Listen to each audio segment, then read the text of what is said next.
we have our battery operated Leveo here, and the battery tucks down into the compartment here. Now, in most applications, there will not be a need to remove the battery from the compartment.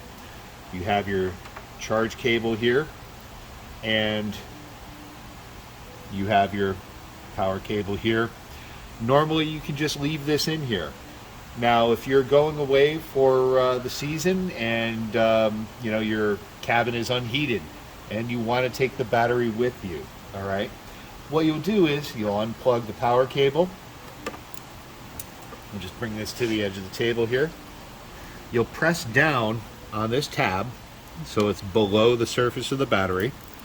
Now we're going to go off and draw battery out of the compartment.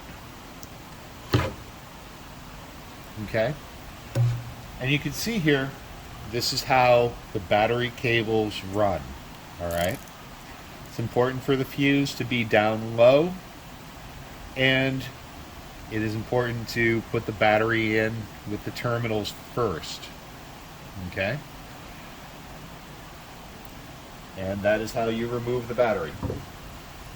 You're going to put the battery back in, slide the battery into the compartment. You place your fingers behind the fuse body,